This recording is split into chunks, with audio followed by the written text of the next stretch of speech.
Fisioterapia e Terapia Ocupacional do CREFITO 11, subsede Goiás, um evento científico, político e cultural. Convidamos para compor a mesa e coordenar a doutora Isabela Vilela, graduada pela Universidade Católica de Goiás em 2013, especialista em reabilitação de membro superior. Só um minutinho. Especialista em reabilitação de membro superior, psicopedagoga clínica e institucional, especialista em neuropedagogia e atuando com os transtornos de aprendizagem desde 2003. Proprietária do Espaço de Aprendizagem Infantil, Além do Saber e do Além do Brincar, atividades terapêuticas e pedagógicas. Doutora Isabela, com você. Boa noite a todos. Eu estou muito feliz em abordar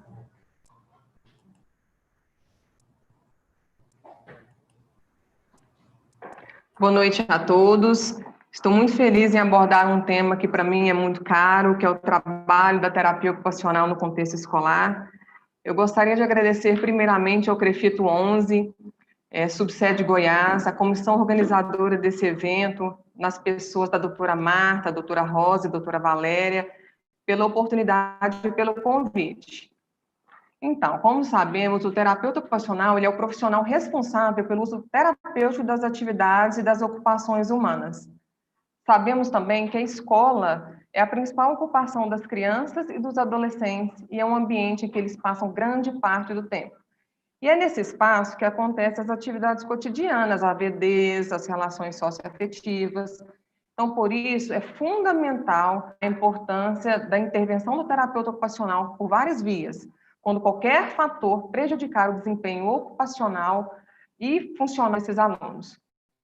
O tema é amplo, é complexo, e por isso nós resolvemos abordar essa discussão em 3 eixos, sendo que o primeiro deles é a inclusão e o papel ocupacional no ambiente escolar, como colaborador da escola, contratado da escola.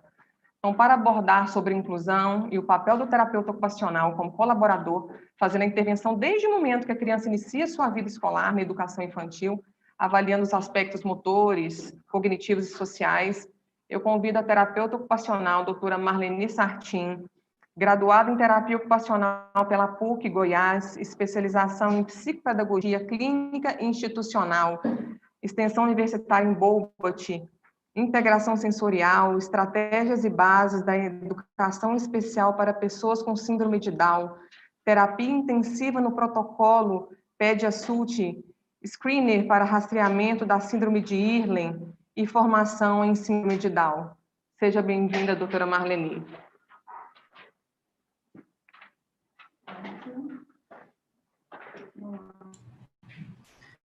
Obrigada, doutora Isabela. Boa noite a todos. Agradeço a comissão organizadora deste evento pelo convite para estarmos conversando sobre esse tema de fundamental importância. A maior demanda do terapeuta ocupacional no contexto escolar está relacionada à inclusão de alunos com transtorno global do desenvolvimento, transtorno de aprendizagens, com dificuldades e transtorno de processamento sensorial, disfunção neuromotora, síndrome de Down, deficiência múltiplas e outras síndromes. Quando falamos em inclusão escolar, falamos em educação para todos. E buscar o respeito à diversidade de ser e de aprender nos alunos de inclusão escolar. Atualmente, considera como prática educacional inclusiva o modelo onde o aluno desempenha seu papel ocupacional de estudante, que ele pode ou não necessitar de acessibilidade, adequação postural e curricular, uso de tecnologia assistiva, entre outras adaptações e recursos que possibilitem a sua funcionalidade e aprendizagem. E o terapeuta ocupacional no processo de inclusão escolar tem domínio profissional para fazer avaliações e orientações necessárias Quanto ao posicionamento correto do aluno, tendo como principal objetivo minimizar ou anular o desconforto e aumentar a função para a participação nas atividades acadêmicas destes alunos. Porém, o terapeuta ocupacional, ele não atua apenas na inclusão escolar. Os demais alunos do contexto escolar também podem se beneficiar do trabalho do terapeuta ocupacional. Quando falamos da educação infantil, o terapeuta ocupacional também pode estar incluído ali. E a educação infantil tem como princípio o desenvolvimento integral da criança em seus aspectos motor, intelectual, de linguagem, afetivo e social. É na educação infantil que o aluno aprende a brincar, e a ocupação humana é a mais importante da criança e é de fundamental importância para o seu desenvolvimento e para o seu aprendizado. A partir da educação infantil, a criança vai para o ensino fundamental e este compreende do 1º ao 5º ano. É a fase onde ocorre a introdução escolar de conceitos educacionais e estarão presentes toda a sua vida. É o início do processo de alfabetização que prepara o aluno para dominar a leitura, a escrita, os cálculos e outros conceitos aprendidos nessa fase. O tempo de permanência desses alunos durante a educação infantil e no início do ensino fundamental permite o terapeuta ocupacional observar, identificar e avaliar possíveis déficits no marco do desenvolvimento, de acordo com a faixa etária, e junto com toda a equipe fazer os ajustes necessários para sanar essas dificuldades já percebidas nessas fases iniciais dentro do contexto escolar. E quando falamos em dificuldades de aprendizagem dentro do contexto escolar, o aluno apresenta, em sua maioria, comportamentos como tristeza, timidez, perda de iniciativa, cansaço, né? São alunos que têm dificuldade em se relacionar com os colegas e, muitas vezes, por não perceber que essa criança tem alguma dificuldade de aprendizagem, ela acaba sendo intitulada como um aluno problema. E muitas vezes essa dificuldade de aprendizagem é que dificulta o relacionamento, participar de atividades na hora do recreio, ele fica mais quieto, ele não consegue jogar uma bola organizada junto com os colegas, né? Um aluno que na hora da atividade ele pega o lápis e, porém, ele não consegue ajustar a forma de escrever ou de pintar, né? Geralmente, outras coisas podem ser observadas na forma também como esse aluno brinca, como ele prefere brincar. Muitos preferem brincar sozinho, por não conseguir inserir-se no meio dos outros, eles não conseguem fazer um planejamento para estar brincando junto com os outros, né? Principalmente, podemos citar quando temos uma brincadeira de bola, ao quicar uma bola no chão, o aluno tem dificuldade para estar quicando essa bola, ou arremessar uma bola para o colega, ele também não consegue fazer esse arremesso de bola. Então, são coisas sutis que aparecem na fase inicial do ensino e que muitas vezes passam despercebidos. E isso pode gerar dificuldades de aprendizagem. Também a gente observa, né, os alunos que muitas vezes têm dificuldade em amarrar o cadarço, ou mesmo em calçar o próprio tênis, né? Eles não conseguem se organizar para calçar esse tênis.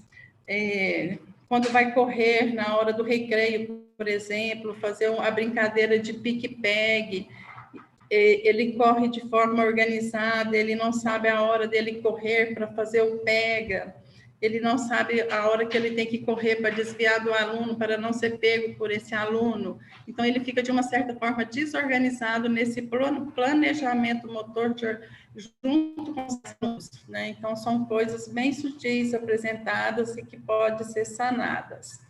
Na hora do lanche, também, muitos alunos em cima da mesa para realizar esse lanche. precisa da ajuda de outro para estar abrindo a sua lancheira, para tirar o seu lanche, para colocar em cima da mesa, para saber como realizar esse procedimento desse lanche. Também depois precisa de ajuda para estar guardando esse lanche. Entre outras coisas, muitas vezes não são dadas importâncias necessárias, e todas essas organizações fazem parte das etapas do desenvolvimento e do aprendizado dos alunos em todas as fases. Geralmente, as áreas mais afetadas nos alunos que apresentam dificuldades de aprendizagem são as habilidades em leitura. Estas áreas são importantes para um bom desempenho ocupacional na grande maioria das profissões e também nas atividades básicas do cotidiano, como alimentação, vestuário, pegar um ônibus,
continuando, geralmente as áreas mais afetadas dos alunos com dificuldade de aprendizagem são as habilidades em leitura, matemática ou escrita. Essas áreas são importantes para um bom desempenho ocupacional na grande maioria das profissões e também nas atividades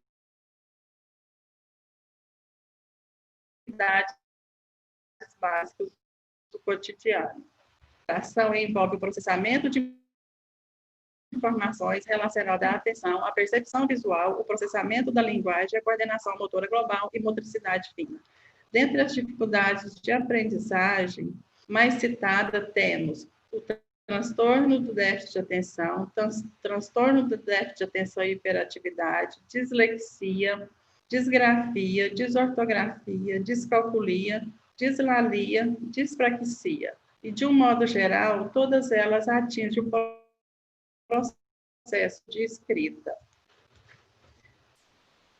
Quando falamos em escrita, ela envolve alguma das áreas do desenvolvimento infantil, e estes incluem habilidade visual, nitidez visual, como essa criança vê a figura, ela está enxergando de uma forma nítida, motricidade oculomotora, como a criança coordena essa visão dela, ela movimenta esse olho em todos os ângulos, percepção de figura fundo, ela consegue discernir uma figura dentre outras figuras. Temos a constância de forma dentro da habilidade visual. Essa criança consegue manter a constância da forma, por exemplo, do quadrado, que está numa posição correta, mas se a gente muda essa posição do quadrado, ela vai continuar entendendo que aquilo é um quadrado. ele mudou de posição, mas ele manteve a constância da forma do quadrado. Temos a localização espacial, a relação com o espaço, e tem as habilidades senso-motor, que é as habilidades da escrita, que é como a criança tem a sustentação postural como base de movimento seletivo e controle proximal para estar fazendo as atividades. É o ajuste senso-motor de arco com as atividades de escrita e outras atividades que requerem uma motricidade fina. Ela tem uma apreensão correta, ela passou por uma apreensão palmar adequada, ela consegue fazer um ajuste do lápis com o ajuste do olho para estar enxergando a linha que tem no papel, ela consegue fazer toda essa dinâmica de organização de movimento. Temos a percepção do movimento sinestésico, ultrapassar a linha média do corpo para poder realizar essa escrita, coordenação olho-mão, que também envolve todo esse processamento de aprendizagem, né? Coordenação mão-mão, que é uma mão segura o papel e a outra mão segura o lápis para escrever, ou uma mão segura o papel e a outra segura o pincel para ela estar pintando, né? Então, tudo isso são habilidades envolvidas no processo de escrita e no processo de aprendizagem. E dentro dos processos de aprendizagem, dentro dos processos de escrita, também nós temos os principais sentidos sensoriais, que de acordo com Geniares, os principais sentidos envolvidos nas habilidades de escrita são o sistema tátil, como que ela consegue perceber o lápis, entre outras coisas, né? O sistema proprioceptivo, o sistema vestibular, que ajuda na postura da cabeça em relação à gravidade, a reação e aceleração e desaceleração do movimento. Estes são elementos básicos para a aprendizagem da criança. Então, o sistema sensorial, a organização sensorial também faz parte do sistema de aprendizagem da criança. E muitas vezes a criança apresenta uma dificuldade de aprendizagem por uma alteração de processamento sensorial. E a atuação do terapeuta ocupacional no contexto escolar tem como eixo o desempenho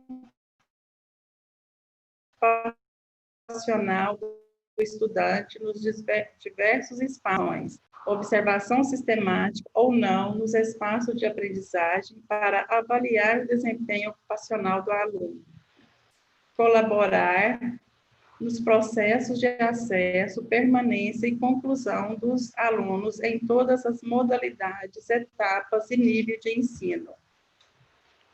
Mediar os processos de implantação e implementação das adaptações razoáveis com o aluno no ambiente, na tarefa, na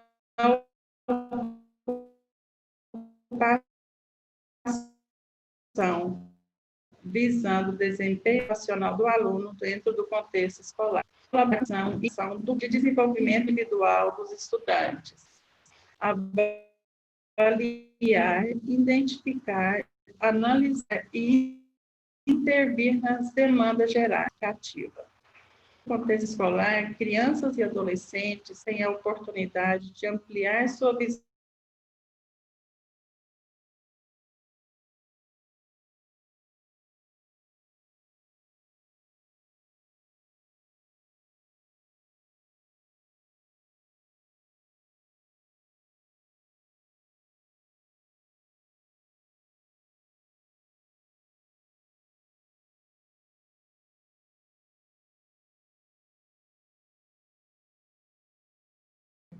temos a oportunidade de ampliar.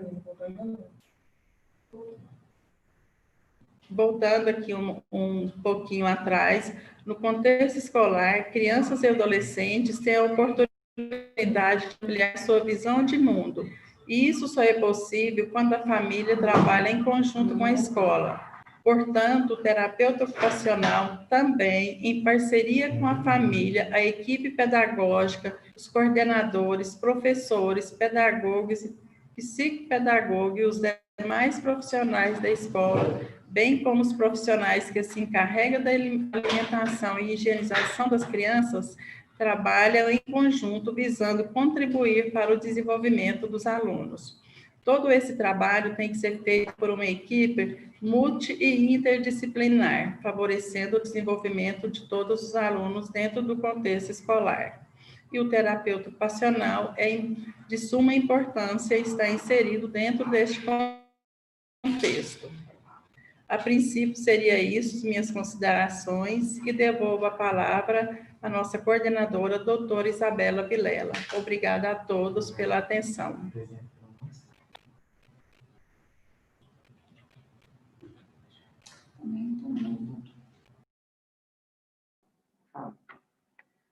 Obrigada, Marlene, pelas suas considerações, né, muito valiosas. Dessa forma, nós percebemos mesmo a importância do trabalho do profissional de terapia ocupacional no ambiente escolar. E como você bem falou, também a importância da estimulação sensorial desde o início, lá na educação infantil. Então, sabemos que a aprendizagem da vida, ela começa no sensorial. Sendo assim, para falar sobre acomodações sensoriais, eu gostaria de convidar a terapeuta ocupacional, doutora Amanda Vilela, certificada pela Universidade da Califórnia em terapia de integração sensorial. Seja bem-vinda, doutora Amanda. Olá, muito obrigada, doutora Isabela. Eu agradeço muito pela oportunidade de hoje, é uma honra muito grande poder estar aqui, poder falar sobre terapia ocupacional, que com certeza é a nossa missão de vida.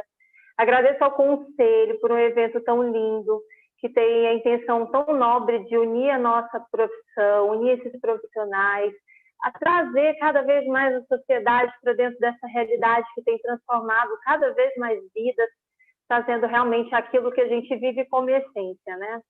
Bom, falar sobre integração sensorial é realmente um mundo que se abre diante dos nossos olhos. Quando a gente imagina toda a nossa vida, todo o nosso contexto, a nossa realidade, são os nossos sistemas sensoriais que nos permitem nos comunicar, aprender, interagir, trazer as nossas vivências e, com certeza, evoluir e desenvolver. Dentro de uma escola, então, não seria um local mais apropriado para falar sobre acomodações sensoriais. Eu costumo dar um exemplozinho, só trazendo um pouquinho desse contexto. A terapia ocupacional de Jean Harris foi desenvolvida nos anos 60 nos Estados Unidos por uma terapeuta ocupacional e ela nasce como essência para atender às necessidades de aprendizagem. Quando a gente pensa num contexto social, em um ambiente escolar, o que eles perceberam na época é que algumas crianças aprendiam mais do que as outras. E algumas crianças, por vezes consideradas crianças neurotípicas, sem nenhum diagnóstico prévio, sem nenhuma condição atípica prévia, também não tinham a mesma habilidade de aprendizagem que outras. Então, foi feito todo um processo de estudo, de pesquisa, e através das neurociências, a gente pôde descobrir que parte dessas crianças não tinha suas vias sensoriais integradas no sistema nervoso central de forma adequada. É um processo de alteração dentro desse processamento que vem principalmente comprometer as vias de entrada da informação no cérebro. Então, o exemplo que eu dou é assim, nós estamos aqui nessa noite, todos reunidos para falar sobre terapia ocupacional, que é o que muito nos interessa, é o que move as nossas vidas, é o que a gente traz como realidade. E enquanto nós estamos aqui, tem a luz que está aqui sobre os nossos olhos, tem a textura do material que a gente está pegando, tem um som que pode ter algum ruídozinho aí perto de você, tem a pressão que o nosso corpo está exercendo na cadeira, no sofá, onde quer que a gente esteja, tem um movimento que nós estamos realizando. Todas essas informações o nosso cérebro está recebendo e nós temos um sistema de integração sensorial modulando isso de forma íntegra, adequada. O que acontece é que hoje nós temos a presença, nós já reconhecemos a presença do transtorno do processamento sensorial, inclusive em cerca de 10% das crianças que são consideradas neurotípicas têm algum tipo de alteração nesse processamento. Então, é como se a luz estivesse muito forte, é como se o som estivesse muito forte também, ou ao contrário, como se a informação tátil estivesse ausente, estivesse abaixo daquilo que a gente espera, que é o hiporresponsiva. E tudo isso gera um processo de desorganização sensorial que compromete a aprendizagem, compromete a comunicação, compromete a interação social. Quando a gente fala de desenvolvimento infantil, quando a gente fala de uma escola, a gente entende quanto esses pilares são necessários, né? O quanto é importante ter oportunidade para fazer tudo isso. Então, a terapia de integração sensorial é uma forma de avaliar essas vias sensoriais, toda fundamentada em neurociências, e a partir daí traçar estratégias, recursos, possibilidades para atender melhor esses indivíduos, seja com adaptações, seja com um tratamento, com estímulos, inputs direcionados para aquela via sensorial, contando que cada uma delas pode flutuar, uma pode estar hiperresponsiva, outra pode estar hipo. Então, é um processo de avaliação bem intenso, mas que vem de forma pontual, atendendo aquilo que é mais latente para esses indivíduos. No caso do ambiente escolar, como seriam essas acomodações sensoriais? A partir do momento que nós já temos um diagnóstico de transtorno do processamento sensorial, eu costumo falar que vira uma força-tarefa, né? A gente se une na equipe multidisciplinar, a gente se une com a família, muitas vezes com a reestruturação da rotina, com uma dieta sensorial, a gente se une no tratamento, na clínica, nas instituições, e a gente se une com a escola, porque é lá que a criança permanece por um tempo muito grande, onde ela pode ter aquisições de habilidades que são preciosíssimas, principalmente na primeira infância, que a gente tem uma neuroplasticidade tão ativa a nosso favor. Então, quando a gente planeja isso em união com essa escola, o terapeuta ocupacional ele vai ao encontro de todas essas necessidades, já reconhecendo as individualidades de cada criança. Então, é um traçar um caminho unido. Por exemplo, se é uma criança que tem uma necessidade proprioceptiva, que é a contração das nossas articulações, uma necessidade maior de movimento de impacto, eu posso trazer para dentro dessa escola um tempo diferente, viu?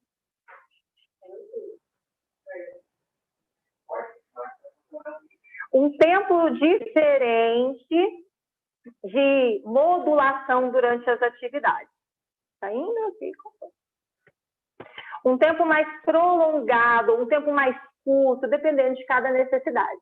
Por exemplo, nós utilizamos também recursos externos, como um mordedor, caso a criança tenha um abuso oral, como algum tipo de estímulo tátil, de acomodação tátil, às vezes uma roupa proprioceptiva que traz esse conforto. Tudo isso regula essas vias sensoriais, diminui esses incômodos do ambiente e a criança começa a produzir o que a gente mais sonha, que são respostas adaptativas diante de cada ambiente, diante de cada estímulo. Outra coisa que a gente faz muito é trabalhar todo esse contexto em interação com os outros colegas. A gente percebe o momento que a criança tem melhor nível de alerta, é onde ela consegue aprender melhor, interagir melhor, se comunicar melhor. Nós entramos com essas acomodações, que é esse conjuntinho de recursos, atividades, estratégias, que perpassa por todas as vias sensoriais, e nós adequamos a rotina da escola, isso em conjunto com os psicopedagogos, em conjunto com os professores, para que aquele momento de melhor nível de alerta seja aproveitado em favor da aprendizagem, adequado em favor da aprendizagem. Nós adequamos, por exemplo, questões alimentares, porque nós temos muita seletividade alimentar relacionada às questões sensoriais, né, o transtorno do processamento sensorial. Nós trabalhamos também em conjunto com toda a formação para a equipe escolar, para que os professores compreendam que cada criança tem uma necessidade. Nós adequamos as atividades de acordo com as demandas. Um exemplo muito claro, por exemplo, crianças que têm hiperresponsividade auditiva, né? Que a audição ela é um pouquinho mais sensível, mais alterada. A gente pode mudar o momento que a criança vai entrar na sala de aula, às vezes esperar ali um pouquinho, 5 minutinhos, depois que toda a turma já entrou, que criança entrar na sala com barulho, com grito, com movimento, depois que já diminuiu essa euforia, aí sim a gente entra com a criança naquele ambiente. A iluminação, a maioria das nossas escolas tem uma luz muito forte, isso tudo também pode diminuir o processo de responsabilidade visual da criança, se ela tiver uma aversão, ou ao contrário, se ela tem buscas também, eu trago esses recursos. O que eu estou querendo dizer é que as acomodações sensoriais, elas podem estar presentes, elas fazem total diferença nesse processo de evolução, de desenvolvimento, porque elas são individualizadas. Isso não quer dizer que numa sala de aula típica, com alunos neurotípicos, a gente não possa fazer alterações, a gente não possa sugerir adaptações que também podem colaborar com toda essa turma, com toda essa classe. E quando a gente pensa em tudo isso também, a gente pensa no suporte para os pais, a gente pensa em reuniões mais estratégicas. Algo muito importante também é traçar objetivos. O que eu quero com esse processo de adequação sensorial? É melhorar as atividades básicas de vida diária, que essa criança também tem que ter dentro da escola. Desde colocar, abrir a sua própria mochila para pegar o seu próprio material, até conseguir ir ao banheiro sozinha. Será que ela consegue acompanhar de forma social os outros colegas e cumprir a rotina de forma adequada? Será que ela precisa de uma rotina visual específica para ela, para que ela consiga identificar os momentos e ter previsibilidade diante das situações? Tudo isso é um contexto que precisa ser muito bem avaliado, muito bem especificado. De forma geral, nós entendemos o tamanho dessa demanda, nós entendemos o quanto é grande, o quanto é rico o nosso trabalho, e cada vez mais a terapia ocupacional tem alcançado isso de uma forma muito linda e, o principal, de forma valiosa na vida dessas crianças e desses pais. Eu acho que era isso. Eu agradeço muito pela oportunidade de estar aqui nesse momento, de poder falar sobre algo que toca muito o meu coração e que move muito a minha vida. Agradeço ao conselho mais uma vez, agradeço por todos os colegas que estão aqui, os profissionais maravilhosos que têm participado da jornada. Devolvo a palavra para a doutora Isabela Vilela e estou à disposição de todos os profissionais, estudantes, da nossa sociedade, para que a gente possa crescer cada vez mais unidos em prol de um desenvolvimento infantil mais adequado. Muito obrigada. Obrigada, doutora Amanda. Obrigada, doutora Amanda Vilela.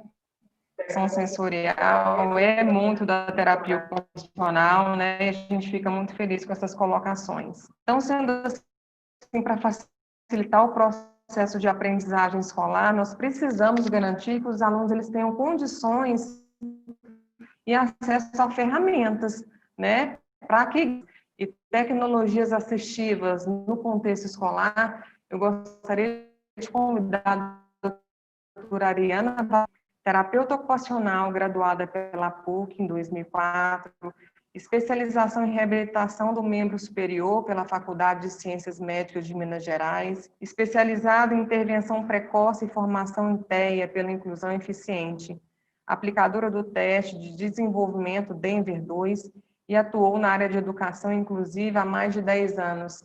Seja bem-vinda, doutora Ariana. Boa noite a todos.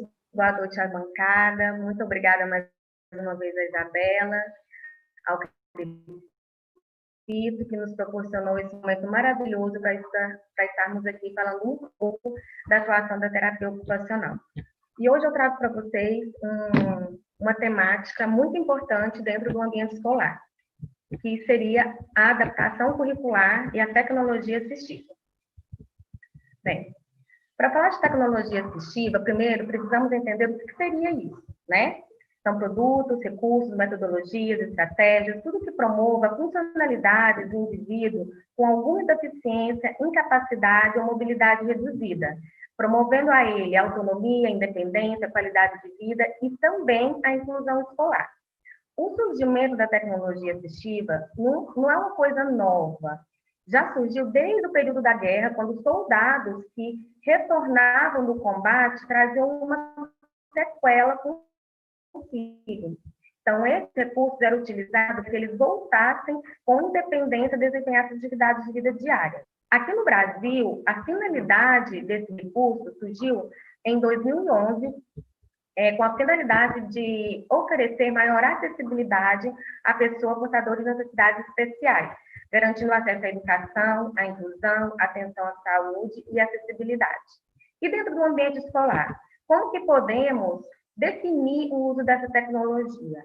É tudo aquilo que é criado para ajudar as pessoas com deficiências ou não a terem independência e serem incluídas dentro do ambiente escolar, proporcionando a elas ou ampliando as suas habilidades de comunicar, de ouvir, de ver, cantar, oferecendo condições de locomoção, conforto, segurança. Mas quando implementamos essa tecnologia? Primeiro, precisamos entender a necessidade do aluno. Depois, adaptar o currículo dessa criança para que a gente... Porque a adaptação curricular e tecnologia assistiva irá promover o desenvolvimento de aprendizagem dessa criança. E o que seria essa adaptação curricular para nós, terapeutas ocupacionais, estamos realizando? É uma proposta que a gente vem oferecer para o aluno com alguma dificuldade para ele acompanhar o tempo dele. Pontuando aqui que adaptar não é que iremos criar um novo currículo, nós iremos apenas flexibilizá-lo. Lembrando que o currículo, ele tem 3 bases, que é o currículo formal, que é aquele descrito pela BNCC, Base Nacional Comum Curricular, onde já traz toda essa bagagem de conteúdo, o informal, que é o planejamento de aula do professor, e o oculto, que é o PPP da escola. É o projeto que a escola desenvolve no decorrer de todo o ano letivo. É tudo que acontece dentro da escola. E aonde que a gente adapta esse currículo? Basicamente nas 3 bases. Vou trazer aqui para vocês uma adaptação baseada no currículo informal, um recorte de uma atividade da educação infantil, onde a professora tinha como objetivo trabalhar a leitura escrita, decodificação. Então, a criança tinha que olhar a imagem sapo e localizar a escrita da palavra sapo. Pensando numa criança surda, onde a primeira língua dela é a linguagem de sinais, então nós temos que pensar em colocar nessa atividade aquilo que ela vai entender em primeiro momento. Que seria o quê? O sinal da imagem sapo. Uma memória. E esse sinal se remete na palavra sapo. E ela conseguirá fazer a decodificação dessa palavra. Certo. Fizemos a adaptação curricular. E agora? Precisamos ou não implementar o uso de algum recurso de tecnologia assistiva? Primeiro, não é só chegar com o recurso.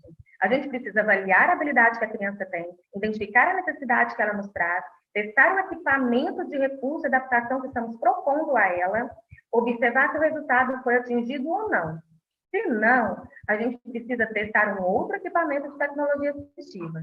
Se sim, a gente vai implementar o uso dessa tecnologia. E não somente na escola, é em todo o contexto que a criança vive. No contexto escolar, no ambiente natural e dentro do ambiente terapêutico. É por isso, como diz a doutora Amanda, a gente trabalha em equipe, com toda a equipe multidisciplinar, com os pais e com a equipe multiprofissional, para que o uso dessa tecnologia possa trazer e desenvolver para essa criança uma aprendizagem adequada. Quanto ao uso dessa tecnologia, ela é classificada em categorias, que foi escrita em 98 por José Tonoli e Rita Burch. E dentro dessas categorias, a gente tem algumas tecnologias que a gente vai implementando. A gente pode implementar no auxílio nas AVDs, ou acessibilidade do computador, ou comunicação alternativa, ou adequação cultural. Mas hoje aqui nós vamos falar especificadamente da adaptação escolar, do uso dessa tecnologia no ambiente escolar. Vamos ver aqui, então, os materiais pedagógicos de uso dentro de sala de aula. Temos os adaptadores de lápis. O que ele vai trazer para essa criança? Algum estímulo sensorial, vai corrigir alguma pega errada, alguma dificuldade de pinça que essa criança tem em manter o lápis preso entre os dedos, alguma dificuldade nas articulações da mão, seja por enrijecimento, seja por fraqueza muscular. E aí, é só eu trazer um adaptador e dar para essa criança? Não. Primeiramente, eu preciso observar a pinça, a pega do lápis dessa criança. Qual pinça que ela está? Em seguida, eu vou sugerir um adaptador que vai promover a próxima pega. Porque em cada momento de desenvolvimento da criança, ela tem um modelo de pega que vai trazer para ela conforto e facilidade na escrita. E à medida que a criança vai se desenvolvendo, essa pega vai se refinando. Então, aqui tem alguns adaptadores de lápis que eu trouxe para vocês visualizarem, que promove a pinça trípode. Tem um adaptador de bola que promove a pressão palmar, que tem uma dificuldade nesses movimentos refinados da mão. Esse adaptador de triângulo, que a gente vai colocando mais ou menos triângulo, dependendo da pega que a criança apresenta, o momento de desenvolvimento que ela se encontra. Tem um adaptador que traz apenas estímulo sensorial para essa criança, para que ela consiga manter o lápis firme na mão e, assim, desenvolver a sua atividade dentro do ambiente escolar. Falando de giz de cera, vamos colorir. E os lápis? Aqui eu trouxe alguns modelos de giz de cera usados para criança que tem alguma dificuldade de preensão. Esse aqui é o giz de cera dedal, né, que a criança coloca o dedinho aqui e consegue desenhar ou pintar a imagem proposta pelo professor. Aqui também tem algumas tintas, né, que favorecem a pressão palmar mais grossa. Temos o giz de cera de tijolo, que ele vai favorecer para essa criança aquela pinça lateral, quando ela não consegue fazer a pinça adequada. Temos o giz de cera jumbo, triangular, e cada face desse giz de cera, a criança vai colocar o dedo e vai desenvolver a sua pega correta. Passando para as tesouras, outro material utilizado dentro do ambiente escolar, dentro de sala de aula, desenvolvimento das atividades. Cada fase tem uma tesoura adequada. Então, a primeira tesoura a ser usada seria essa de plástico. Ela não corta dedos, evitando assim acidente, mas ela corta papel e com muita eficiência. E por que essa tesoura? Porque os aros, eles são redondos e são iguais. Então, dependendo do dedo que a criança colocar aqui, ela vai conseguir dar função para esse dispositivo. E essa tesoura também com aros redondos iguais serve tanto para criança destra ou canhota. Evoluindo assim, né, nessa fase de desenvolvimento de motricidade, passa-se para tesoura com aros diferentes. Em seguida, vamos para a tesoura de metal, já de uso adulto. E aqui eu trouxe um modelo de tesoura adaptada, uma adaptação universal. Tem dela pronta, mas nós profissionais podemos fazer essa adaptação. É de baixo custo. Com a base dessa tesoura de metal, a gente retira esse plástico e acrescenta o tubo de cola quente, proporcionando assim essa pega da pressão palmar para aquela criança que tem dificuldade com o uso correto da tesoura. Falando de adequação postural e plano inclinado, outro uso de tecnologia assistiva. Eles andam basicamente juntos, porque tanto um quanto o outro vai facilitar a criança no processo de aprendizagem. A adequação postural é para crianças tanto neurotípicas ou com alguma dificuldade de controle cervical e de tronco. O plano inclinado é indicado para qualquer criança com algum tipo de déficit visual, criança com dislexia, criança TDAH, e também para criança com algum tipo de dificuldade de ter um bom controle cervical e de tronco. Então, quando pensamos em postura, temos sempre que olhar essa imagem. Aqui, a criança está com os pés apoiados no chão, né? O tampo da mesa ele está alinhado com o cotovelo e traz um conforto para a criança essa postura. Porque se ela tiver em má postura, ela vai começar a mexer de um canto, mexer para outro, vai começar a sentir dor nas costas, vai ficar incômoda. E isso, em algum momento da explicação do conteúdo do professor, ela vai se desinteressar e desmotivar da aula. Aqui eu trouxe alguns exemplos de plano inclinado. Esse daqui dá para ajustar, trazendo o plano mais para próximo ou mais longe da criança, dependendo da dificuldade que ela tem. E aqui eu trouxe algumas adaptações realizadas dentro do ambiente escolar. Essas imagens foram todas retiradas da internet, não tem imagens e nem exposição de pacientes aqui. Então, aqui, né, pegamos o estofado, foi pego o estofado da cadeira da criança, da cadeira de rodas, e colocado na base da cadeira escolar. Acrescentou mesa de apoio de pé. Essa daqui, uma mesa da escola, fez uma elevação da cadeira e também da mesa, o recorte, trazendo ela para próximo da criança, e o apoio de pé. Para essa criança, precisou-se colocar um estofado, trazendo aí o sensorial, bem explicado pela doutora Amanda. Também foi feito o recorte da mesa e o apoio de pé. Aqui tem um exemplo do uso do plano inclinado para criança de baixa visão.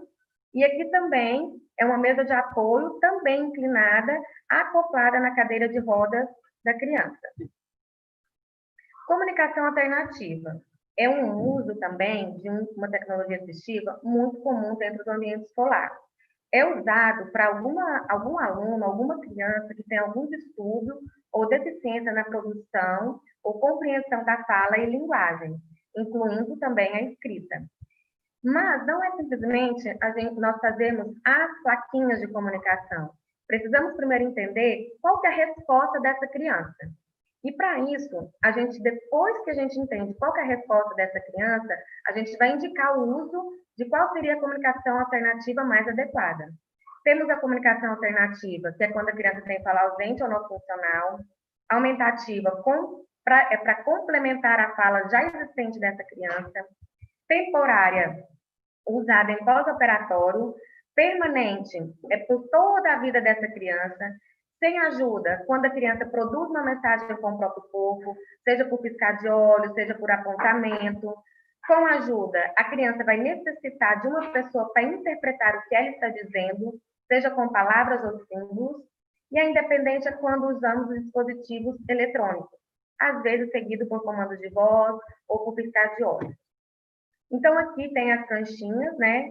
É usado o método TEACH ou o método PEC, mas para a gente saber qual imagem nós vamos colocar na prancha de comunicação dessa criança, a gente precisa entender a rotina dela, o contexto do ambiente natural, o contexto escolar, o que ela sabe, como ela responde, para então podermos montar essa comunicação alternativa para a criança. E como eu disse, ela é usada em todos os contextos que a criança vive. Aqui tem alguns exemplos de comunicação alternativa feita no ambiente escolar. O primeiro é um livro, né, com toda a rotina da escola. O segundo é a prancha de comunicação, e aqui tem uma adaptação feita na pirâmide alimentar, né, de uma atividade proposta dentro da sala de aula. E aqui temos duas tecnologias, né, a órtese e também a comunicação alternativa independente, com o uso de software, para a criança conseguir fazer essa comunicação. Multimídia. A multimídia ela é essencial para qualquer criança, para qualquer pessoa. Que o visual, o lúdico, o concreto, traz um aprendizado para a criança, especificadamente da educação infantil, mais eficaz. Mas pensando na multimídia, ela seria excêntrica, sim, para a criança surda, que ela usa muito do visual, do estímulo visual, do concreto, para ela poder se desenvolver. Então, aqui eu trouxe duas imagens, no qual tem o professor, tem o intérprete, mas tem o estímulo visual. Quando ele está interpretando aqui uma explicação de uma pirâmide alimentar, dos grupos alimentares, tem a imagem aqui, para a criança remeter, fazer esse resgate, e aquele sinal ela vai entender que se refere àquela imagem que ela está vendo ali na multimídia. As órteses. As órteses, elas são muito eficientes para trazer algum tipo de funcionalidade que a criança precisa dentro do ambiente escolar. Ela é sempre usada para quem tem uma dificuldade física ou alguma, por exemplo, os PCs, que está dentro do ambiente escolar de ensino regular.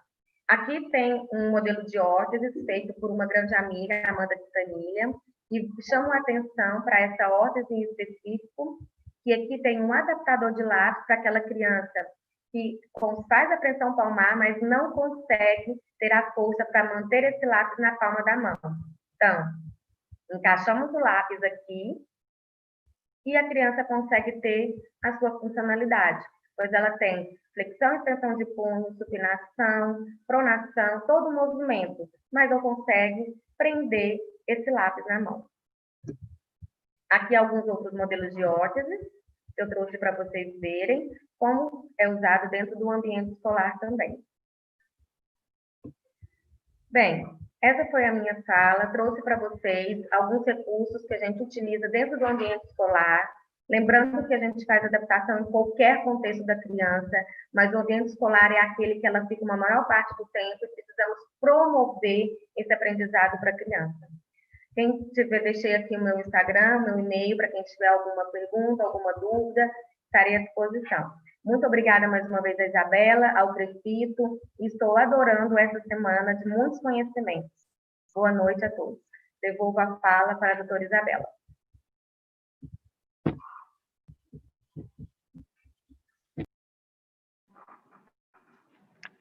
Doutora Ariana, muito obrigada pelas suas colocações, abrilhantaram, né, de uma forma muito ilustrada o trabalho da terapia ocupacional, que utiliza dessa ferramenta, né, da tecnologia assistiva. Então, acho que ficou muito claro o trabalho do terapeuta ocupacional, desde a inclusão, né, facilitando o acesso de pessoas com necessidades especiais, colaborando, assim, de forma plena para a eliminação de barreiras atitudinais, arquitetônicas, visando sempre a funcionalidade, a autonomia dessas crianças, né? Entendendo os marcos do desenvolvimento, intervindo desde o início, quando necessário. A estimulação sensorial, que foi dito de uma forma muito clara pela doutora Amanda, porque através dos sentidos que a criança conhece o mundo, né, desenvolvem competências muito importantes para a aprendizagem, uma aprendizagem eficaz, plena, né, os recursos da tecnologia assistiva, que são ferramentas fundamentais para tratar aí o processo e o trabalho do terapeuta ocupacional no contexto escolar.